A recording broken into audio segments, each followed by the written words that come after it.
Hiya, me again. And back to my normal places for wandering about, talking to myself on a camera. Still really busy out though, isn't it? Blooming school holidays. I don't like doing these when it's really busy. I'm a bit shy or something like that, talking on a camera to myself. People just look at you, don't they?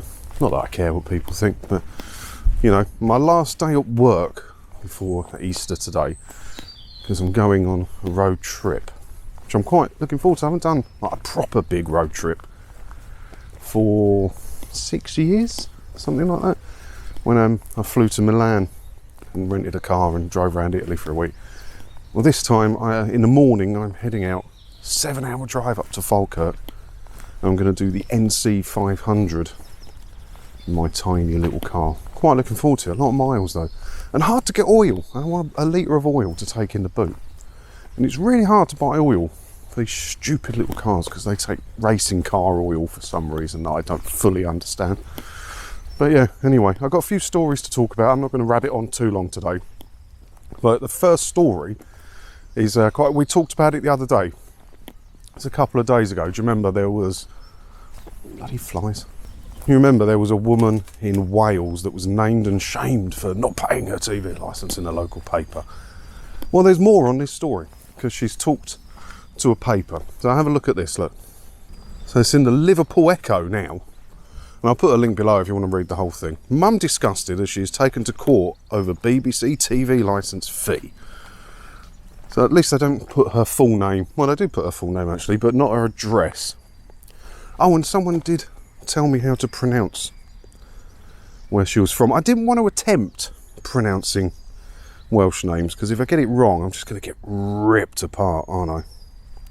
It says here, it's pronounced Cumbran. It's quite an easy one, really. It might be quite an easy one for you, but I don't know how to pronounce a W as not a W. But anyway, it goes on a bit.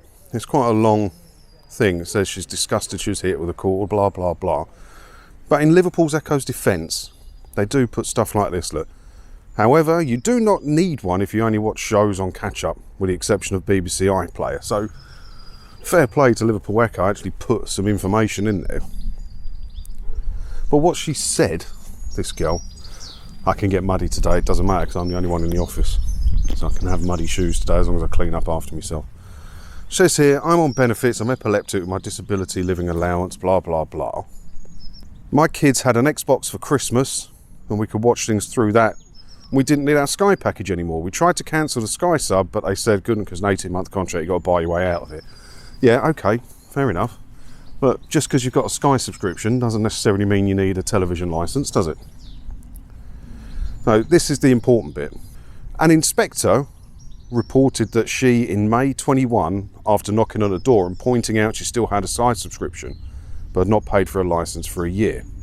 She claims she made it clear that the family only watched catch-up TV and arranged payments for a new licence that day to prevent further visits from TV licensing, and she thought no more about it. How did a TV licence enforcement officer know that she had a Sky subscription? And also, that's not evidence that she's watching stuff she shouldn't be watching. It's just not. So we now know that she was talking to the TV licence enforcement officer at the door, because she would have told him she had a Sky package. He might have pointed out there's a Sky dish on there, and she said, yeah, I've got a Sky subscription, but I don't watch it, or something like that. And maybe she was genuinely only watching catch-up TV and not using iPlayer. I genuinely didn't need a television licence. And talking to the Goon, she didn't know how to handle it.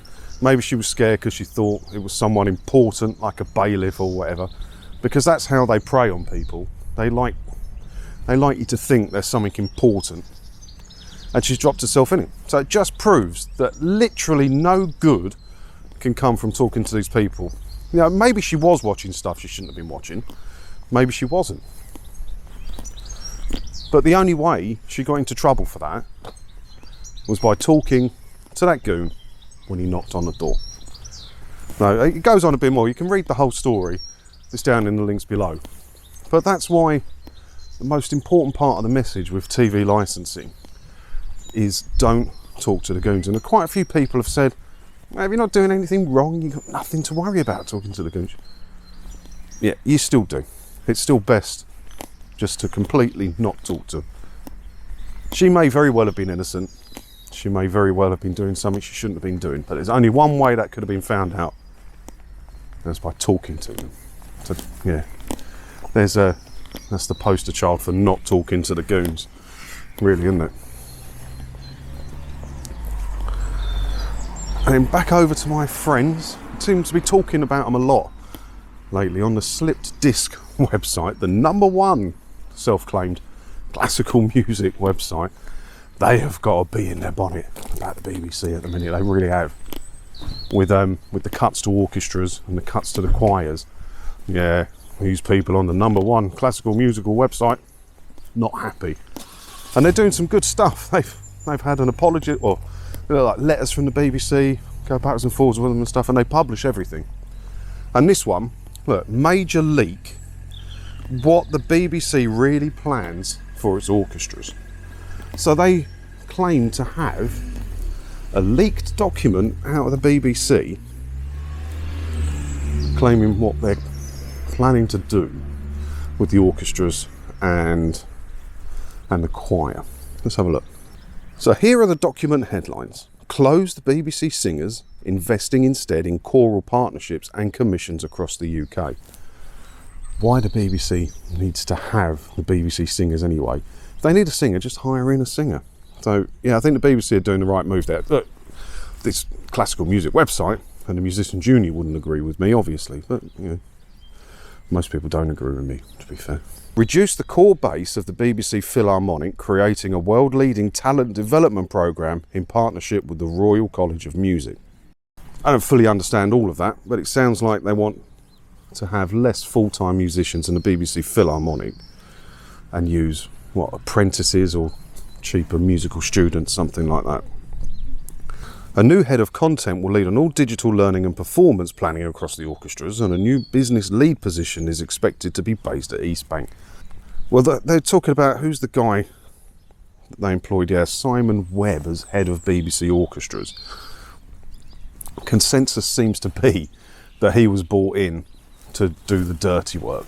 That someone else in the BBC didn't want to do by sacking off all these musicians and making loads of change.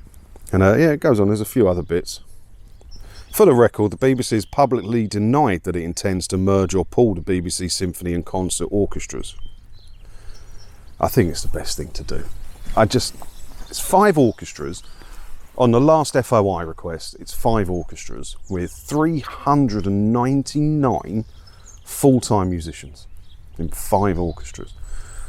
And yeah, I know they've got to support the arts and stuff like that. It's what the BBC do, right?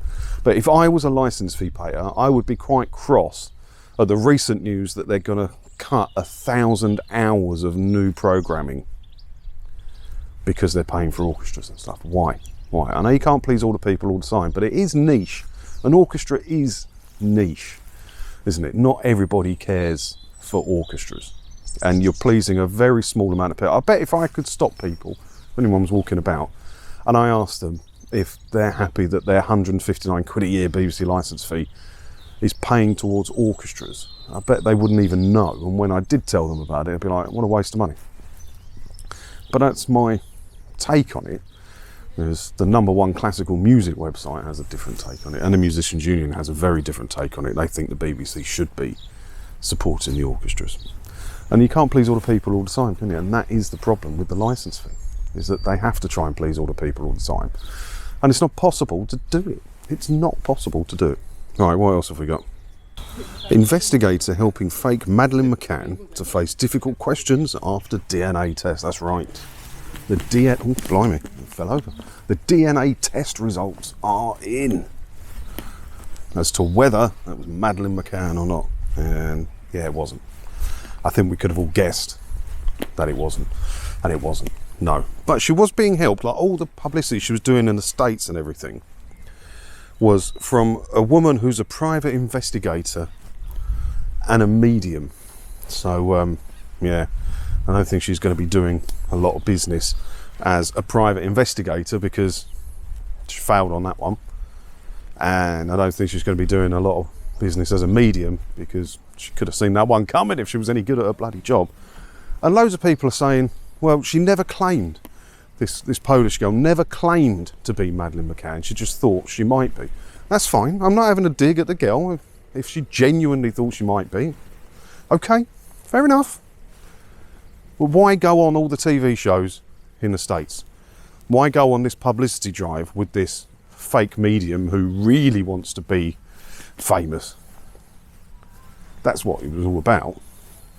Why do it? Why not just solemnly and humbly wait for the DNA test results to come back? Wouldn't that have been the right way to do it? But yeah, so it wasn't Madeleine McCann. There you go. All right, what's next? Oh, this blooming woman. Oh. Woman demands Sainsbury's rename sexist steak as it's wildly inappropriate. So there's a steak, a big steak in Sainsbury's called the Big Daddy Beef Rump Steak.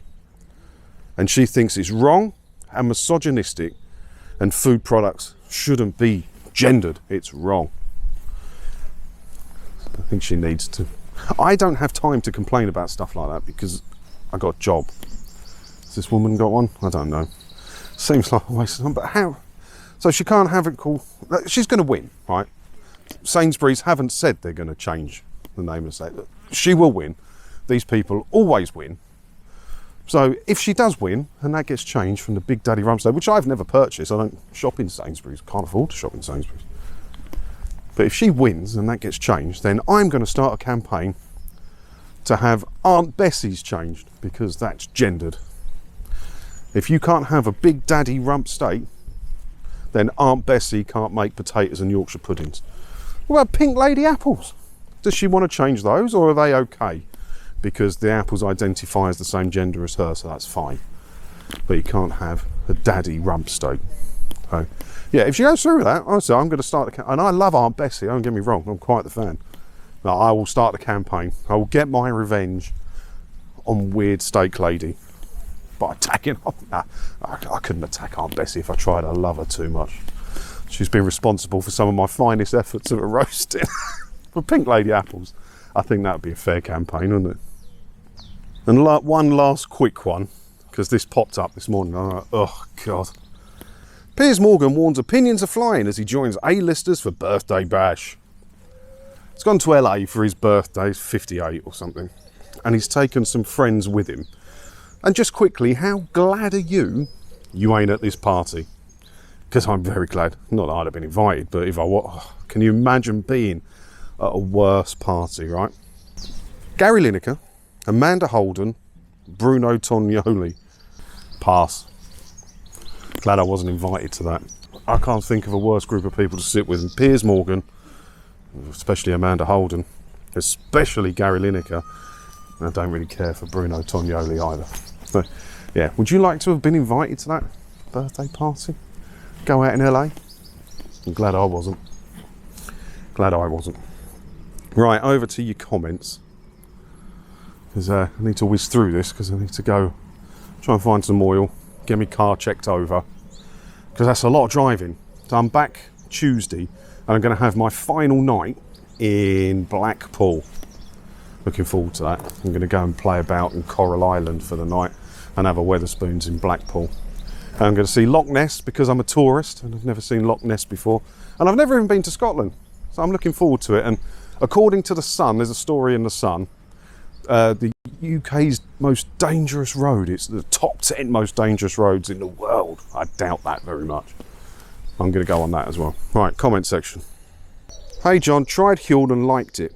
Mixing it to your liking is a process, just got expensive. I mentioned in yesterday's video that I bought this Huel stuff. And it's, it shakes, but it's also like proper instant food now as well. It's supposed to be quite good for you. I've got a friend that uses it. I thought it might be good for work lunches, because work lunches are just a drama for me at the minute. I thought it'd be easier to do for work lunches, right? So I'm going to give it a try. I'm going to do a video about it. I'm not sponsored. But, might be one day, eh? I am getting loads of sponsorship requests actually at the minute, because it's getting a lot of views. Quite a few companies are asking me if I want to feature their product, talk about it. Yeah, I don't know. Maybe. Yes, thank you, John. I cancelled my TV licence over a year ago after following the procedure that you recommended. Love getting these messages. I received a refund a few weeks later, which was good. Got rid of the telly. Best thing I've done for years. Now I just watch YouTube, films, videos and DVDs. Well, I don't know if I'd want to get rid of me telly. That's probably a step too far. And you can own a telly without requiring the licence, as I'm sure you're aware, but there might be new people watching this that aren't aware of that. But I can't remember what I did before YouTube. I watch so much YouTube. It's crazy. Crazy how much YouTube I watch. I do dabble in and out of Netflix and that. Oh, speaking of Netflix, you know I said let my ex use my Netflix. I had an email the other day from Netflix saying a new device is signed into your account. And it was her mum, who I hate with a passion, logging into my Netflix. So I got that password changed and kicked my ex off it. That's what I get for being nice. Graveyard, very apt when talking about the BBC. Surprised the DG isn't there digging his own. Yeah, I was in a graveyard yesterday. Yeah, funny. He's very apt for the BBC. I should have picked up on that, really. Yeah. Oh, what I should have done actually was not read that comment out, and then I could have gone to the graveyard again and made the joke myself. Stole it off you. Been licence free for about 2 years now, thanks to you. Nice one. No, I love getting these messages. The only thing I miss is live sport, but that's what the pub is for. I like your little stories, by the way. Did she say yes? Yeah, live sport's the trickiest bit, isn't it? Not having a telly licence. That's what gets me. I'm quite the Formula 1 fan. You know. Yeah. No, here's what it is. Is what it is. The good thing about Formula 1 is I can watch it at any time, can't I? I do have the subscription for it. I don't watch it live. Just watch them whenever. Like last week's one was in Australia. It was on at like 6 in the morning or something. I ain't that dedicated a fan. I'm getting up at 6 to watch the race. What else did you say? Oh, did she say yes? Yeah, yesterday. It's talking about how I got banned from the church for being drunk and disorderly during midnight mass. And then while they were all singing, I went down the front to propose to my girlfriend with my West Ham ring. And I woke up in the morning and didn't have my ring, but I had a terrible head. So I text her. Just happy Christmas, you know. And she was acting like she was all excited, and she's going, oh, I can't believe you gave me my ring and all of this. And I was like, I don't know what happened. And then like throughout the day she dribbled like information to me via text message. And then when I saw her on Boxing Day, she was acting like she was so happy to be engaged and everything. I'm like, oh no, what did I do? I can't believe I did that. I don't want to get married. And she was winding me up. She was quite funny. She didn't want to who wants to get married to me? She was quite funny. Yeah, just winding me up. God, it's a big hill, this. So as I huff and a puff my way up this hill, I think that about does it. So the next time you see me, I'll be somewhere else. What day is it today? Wednesday. I leave early in the morning. Don't know what time yet, we'll be early. And I've got 7.5 hours to Falkirk. So maybe I'll make a video there, maybe I won't. But I'm sure I'll make a video up in Scotland at some point, definitely in Blackpool. So keep an eye out for me. As always, thanks for watching. Hit the subscribe button if you haven't already, and I'll see you again soon. Ta-da!